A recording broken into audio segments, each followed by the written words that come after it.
A ranger betrayed the very animals he swore to protect. He sold a newborn lion cub to poachers for a few $100s. He thought no one would ever find out, but he didn't count on the lioness. And what she did next would become the most brutal revenge story Africa ever witnessed. Jackson Miller once wore his ranger uniform with pride. Fresh out of the academy, he believed he could make a difference, that standing between poachers and the wild meant something. But pride didn't pay rent. It didn't fix a broken truck engine. It didn't stop eviction notices from piling up on a cracked kitchen table in his two-room shack just outside the reservation. By his third year, the sparkle was gone from Jackson's eyes. His salary hadn't changed. Patrol hours doubled. Supplies grew scarce. And the whispers, the dirty ones, reached even the cleanest ears. Poachers offering quick cash for information or for something worse. At first, Jackson ignored them. Then the threats started. "You think you're better than us. Next time it might be your truck we burn, not just your fence." The line between right and wrong blurred fast in the dust and hunger of the savannah. Jackson didn't wake up one morning deciding to betray everything he once stood for. It happened slowly, compromise after compromise, until all that remained was a man desperate enough to sell the thing he once swore to protect. The cub was barely a month old, golden fur still soft, ears too big for its tiny face. The pride had been moving territories forced closer to human settlements by drought. Jackson had known about the den from earlier patrols. When the message came from the poachers, "We need something small, fresh," he hesitated. Not long. The deal was sickeningly simple. Lead them to the cub, turn a blind eye, take $600. No witnesses, no blood, if things went smooth. He rationalized it. The pride had 3 more cubs. They'd survive. Maybe the mother wouldn't even notice. But Amira, the lioness, did notice. It happened just before dawn. The poachers moved fast, veterans of a dozen brutal harvests. Jackson kept lookout by the rusted gate, rifle slung low to look casual. Inside the thicket, the cub squealed once, short, sharp, silenced. Jackson flinched but didn't turn his head. He told himself he didn't hear it. They bundled the cub into a dirty cloth sack. No anesthesia, no care. Just a squirming bundle of life sold for bones, skin, teeth. One of the poachers clapped Jackson on the shoulder as they passed, like they were old friends. His hand left a smear of blood on Jackson's uniform. By the time the sun rose, the truck was a cloud of dust disappearing into the horizon, and Jackson was $600 richer. He stuffed the bills deep into his boot, as if the dirt would wash away the shame. He thought it was over. He thought it was clean. He didn't see the pair of golden eyes burning from the tall grass. He didn't feel the ground vibrate under Amira's heavy breathing. But she saw. She watched her child being stolen.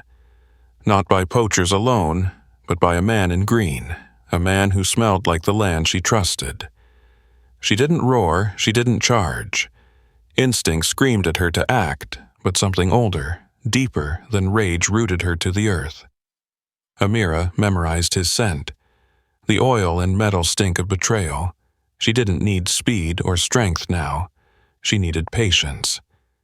Jackson drove back to the station whistling tunelessly, convincing himself it was just another patrol. He dropped the cash into a cracked drawer behind canned food and expired medicine. It was over, he thought. Tomorrow would be normal again.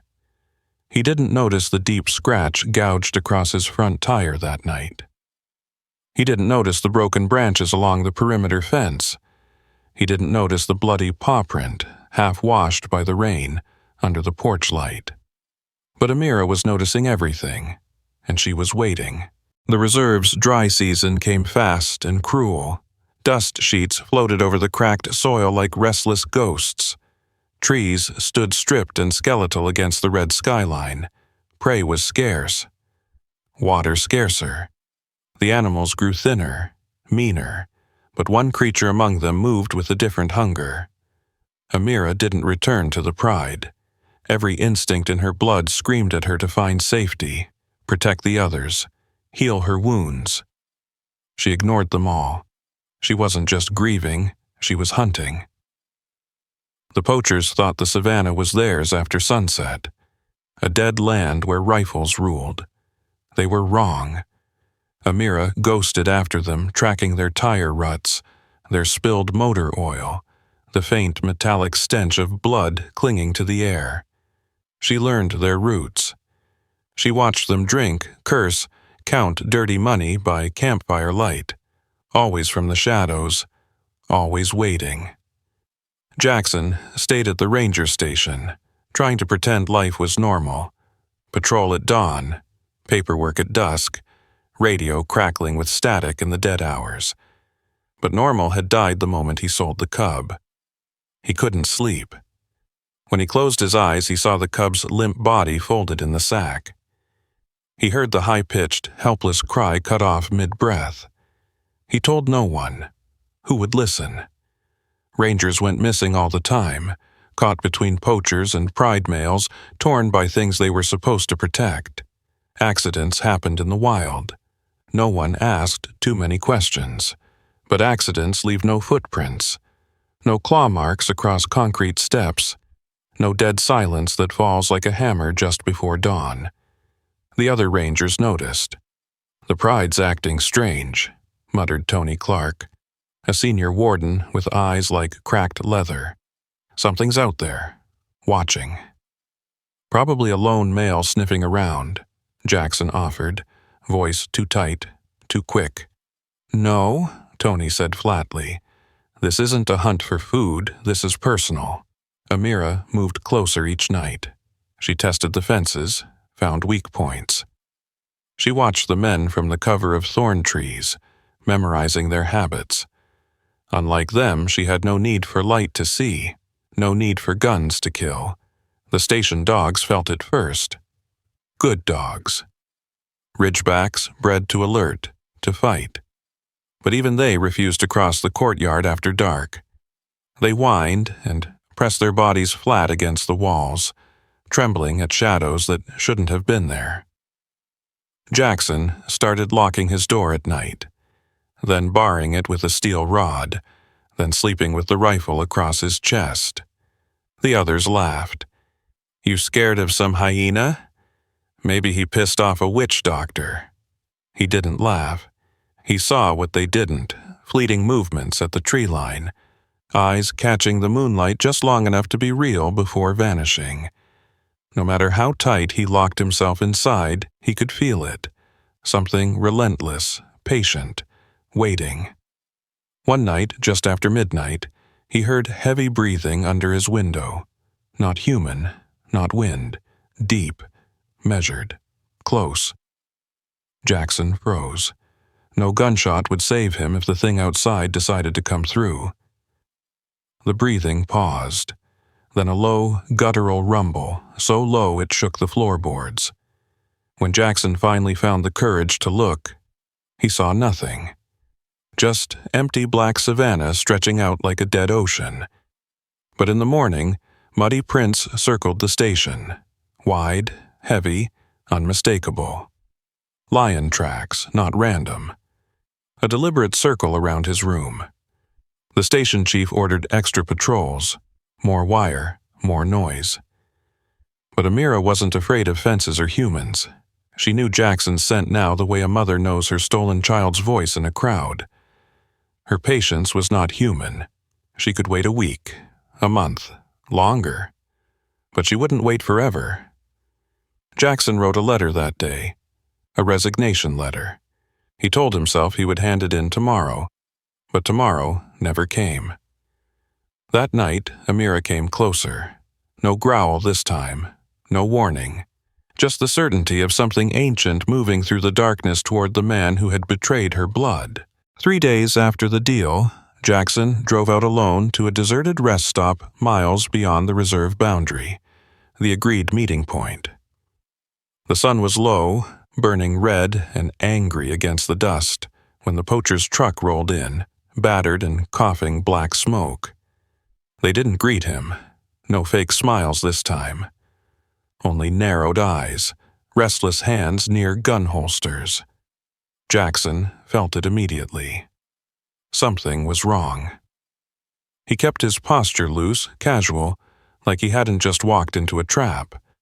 The leader, a wiry man named Cole Stanton, tossed a canvas bag at Jackson's boots. Inside, a few crumpled bills, far less than promised. "Where's the rest?" Jackson asked, voice low. Cole smiled, all teeth, no warmth. "You gave us bad stock," he said. "Cub didn't even make it 2 days, died before we could move him to buyers." Jackson's gut twisted. He opened his mouth to argue, but Cole cut him off with a shove that sent him stumbling back into the dirt. "Dead cubs don't fetch payment, Ranger boy." The others laughed, short, sharp, like barking dogs. Guns glinted in the setting sun. Jackson realized then they hadn't come to settle accounts. They had come to erase loose ends. He backed toward his truck, hand inching toward the pistol hidden at his belt. Cole watched him amused. No hurry, like a cat watching a crippled mouse. "You think you're hard?" Cole taunted. "You're just another coward with a badge. Sold your soul for $600 and a dead cub." The words hit harder than the shove. Jackson wanted to deny it, wanted to scream that it wasn't supposed to happen this way, but the truth clung to him like sweat, ugly, undeniable. Before Cole could step closer, Jackson turned, slammed into the driver's seat, and tore out in a cloud of dirt and gravel. Bullets spat after him, 2, 3 shots, but none found their mark. When he finally reached the main road, his hands shook so violently he almost lost control. He didn't stop until the station's rusted gate swung closed behind him. Only then did he breathe, short and shallow. Only then did he realize how deep he was buried. He wasn't just a corrupt ranger now. He was a target to the poachers, to the law, if word got out, to the animals he had betrayed. That night, Jackson scrubbed his hands raw in the station sink, but he couldn't wash off the stink of guilt. Couldn't shake the image of the cub's broken body, the contempt in Cole's eyes, the soft thud of the bag landing at his feet. He didn't notice the deep gash clawed across the station's side door. Didn't notice the missing guard dog, whose leash lay slack and bloodied near the kennels. But Amira noticed. Amira was closer now, drawn by the scent of fear and the scent of death. She knew Jackson better than he knew himself. She knew he was weak, knew he would break, and when he did, she would be there, waiting. Amira no longer hunted for food. Hunger gnawed at her, ribs sharp against her golden skin, but she pushed past it. She hunted for one thing now, the man who had stolen her cub. Predators knew time differently than humans. A lioness could wait days for a single opening. Amira waited weeks. She watched, she learned. Every night, she moved closer. She mapped the ranger station the way a lion maps its kill. Sightlines, escape routes, weaknesses.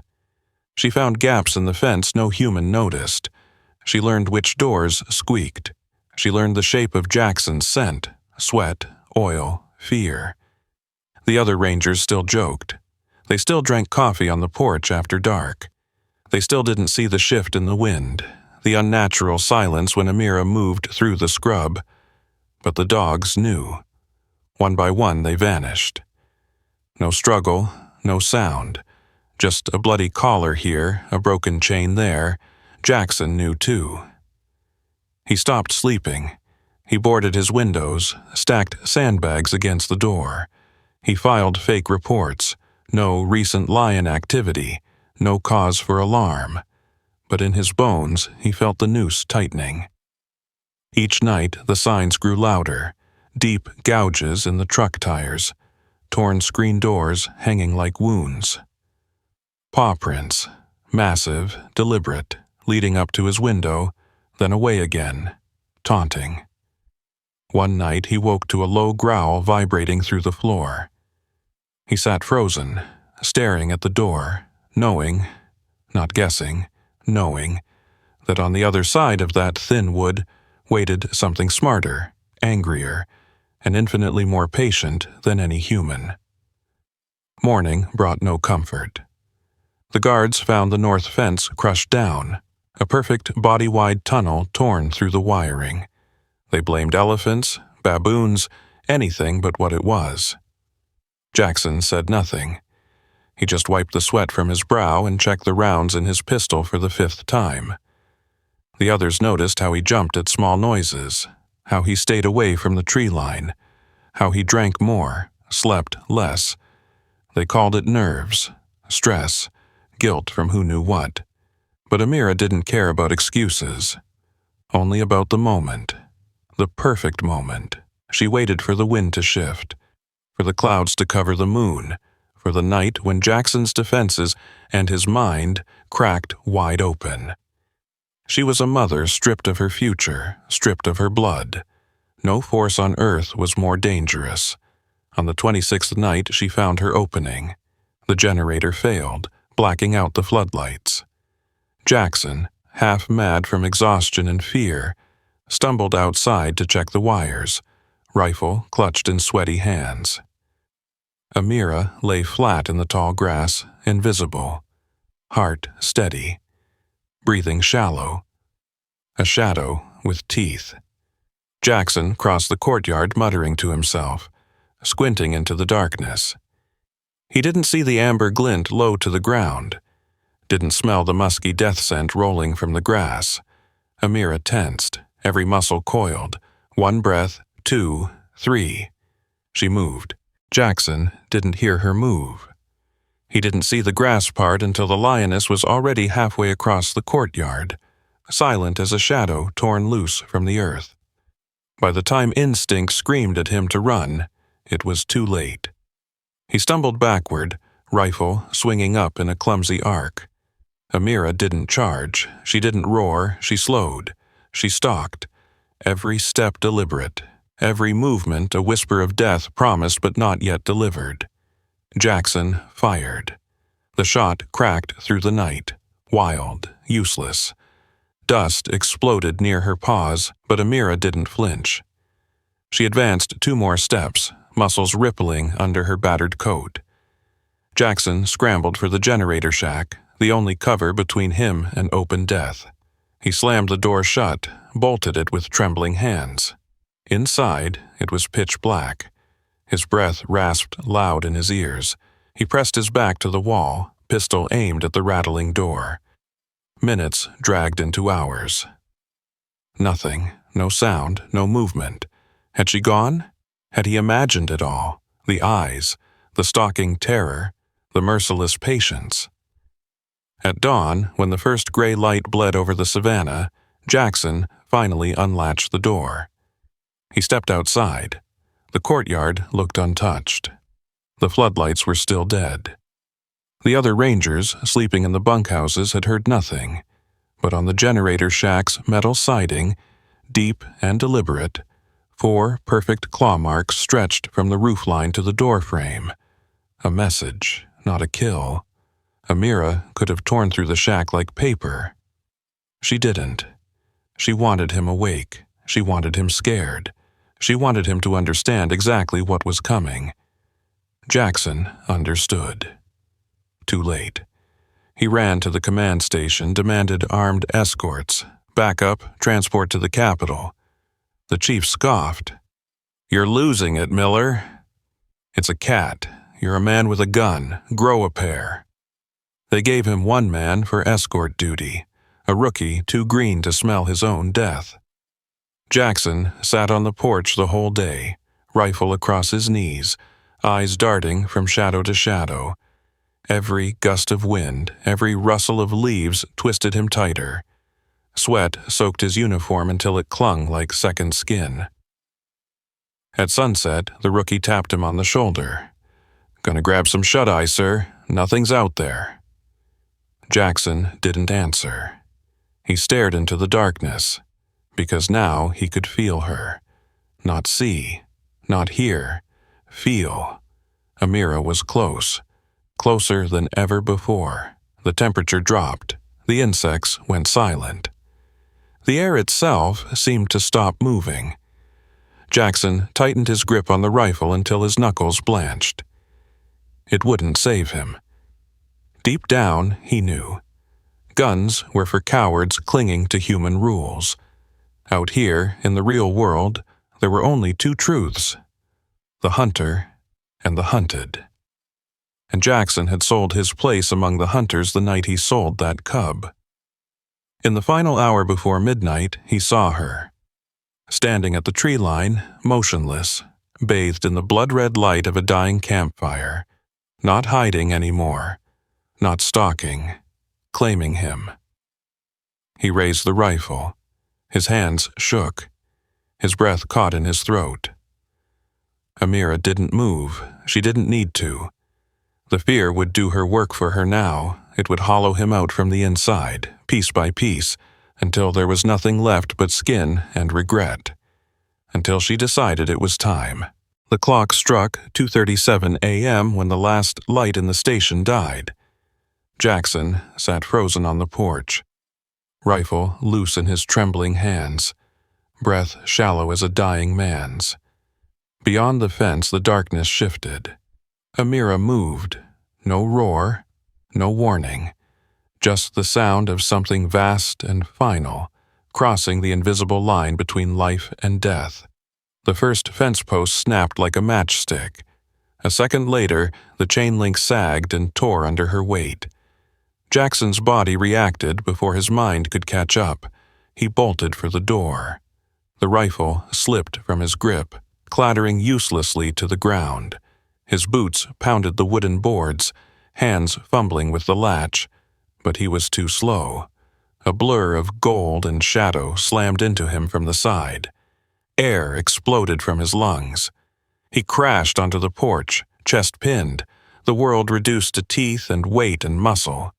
Amira didn't rip his throat out. Not yet. She clamped down, not killing, not maiming, but holding, pinning, marking. Jackson screamed, a broken animal sound, but no one came. The other rangers slept on, drugged by beer and false security. He was alone. Amira leaned in closer. Her breath was hot against his face, a rank, feral thing heavy with blood and warning. She opened her jaws slightly. Teeth grazed skin, not cutting, tasting, remembering. Jackson thrashed, clawing at the boards, the railing, anything, but Amira shifted her weight, slamming him flat again with a bone-cracking force that left him gasping. She dragged him, not tearing, not killing, dragging, across the porch, down the steps, into the dirt, exactly as her cub had been dragged from the den, exactly as Jackson had allowed. He understood then. This wasn't revenge. It was demonstration, an execution by memory. He howled, begged, sobbed into the uncaring dust. The lioness did not flinch.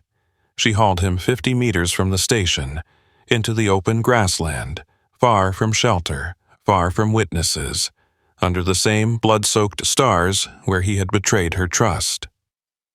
At the edge of the clearing, she stopped, dropped him like refuse, stepped back.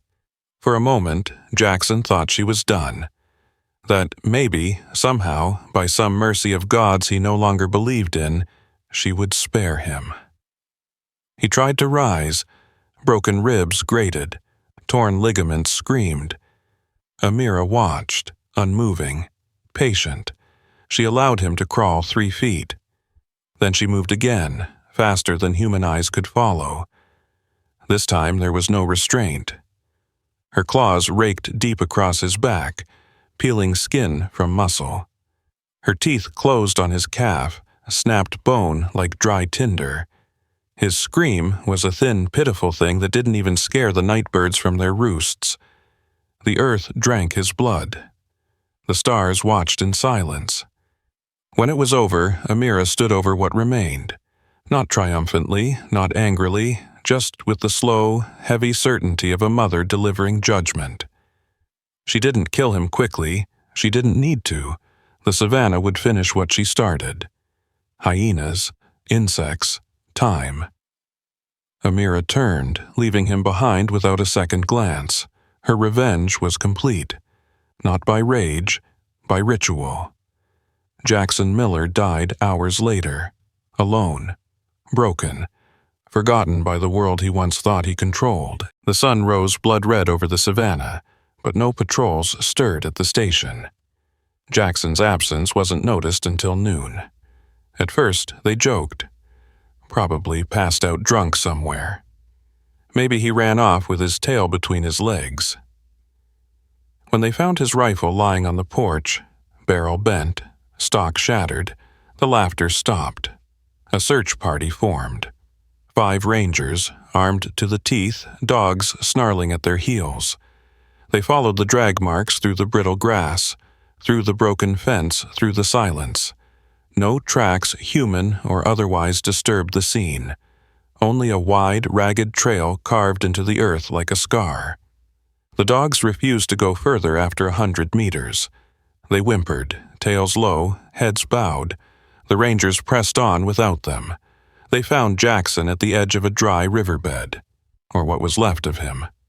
His body was torn, half consumed by scavengers already at work. Vultures circled overhead, patient as time itself. Hyena prints ringed the clearing like mocking applause, but the rangers saw something worse than death, something deliberate. Across the dirt, scored deep into the ground by massive claws, were marks, not random, not chaotic. Symbols, circles, lines. It wasn't human art, it wasn't animal instinct, it was a message. Nature doesn't forgive betrayal, nature doesn't forget. The chief called it a tragedy, an unfortunate accident. He ordered the incident buried, no press, no inquiry, no memorial. Jackson's name was wiped from the rosters. His quarters were stripped bare, his paycheck terminated. Official cause of death, exposure, possible animal predation. The file was sealed, the fence was rebuilt, the grass grew back over the blood. But among the locals, the story spread like wildfire. A ranger who sold out his own blood. A mother who hunted beyond reason, beyond fear, beyond time. A judgment passed not by human courts, but by the oldest law of the land. They called her many names. Spirit of vengeance. Mother of the dead cub. Ghost of the broken pride. Tourists asked about her. "Is it true?" they whispered. "Did a lioness really kill a man without ever making a sound?" The old guides only smiled grimly. "Amira doesn't kill out of hunger," they said. "She kills to remember." And somewhere beyond the reach of human fences and human laws, Amira watched, alive, unbroken, eternal.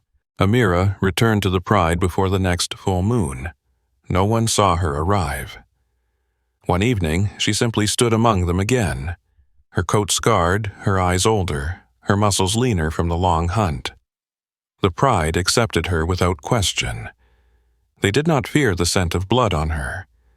They understood it. In the following months, new cubs were born. Amira took no mate.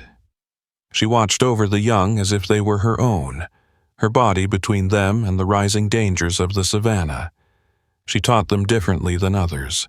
She taught them to circle before they strike, to wait longer than the prey could endure, to punish hesitation with teeth. The rangers, even the bravest among them, learned to respect the western territory where Amira roamed. No patrols entered her grounds after dark. No poachers dared lay snares or traps within sight of her lands. Those who tried, the greedy, the foolish, the desperate, disappeared. The bones they left behind were stripped clean by things far more efficient than scavengers. In the nearby villages, her story passed from mouth to mouth, growing taller, sharper with each telling. She wasn't just a lioness anymore. She was a force, a guardian, a warning. Parents told restless children, "Sleep, or Amira will find you in the tall grass." Old men at watering holes whispered over cracked mugs, "Better to face a rifle than face her eyes in the dark." Tourists offered bribes for guides to show them her. Few were foolish enough to try. Those who glimpsed her, a flash of gold in the setting sun, a pair of unblinking amber eyes from the brush, returned silent, humbled, shaken. They spoke of a presence too large to fit inside skin and muscle. They spoke of judgment made flesh. Amira lived long past the usual span of a lioness. Some said she was protected by the spirits. Others said she was no longer fully of this world. Only the very old remembered the truth. A cub stolen, a mother betrayed, and the long, patient wrath that followed. And every dusk, when the light turned the savannah into a sea of blood and fire, there came a moment, brief, electric, when everything paused. The birds grew quiet. The wind held its breath. The earth itself seemed to bow low. And somewhere, far beyond human reach, Amira moved through the grass. Silent, steady, unforgiving. She was not hunting anymore. She was remembering. And the land remembered with her.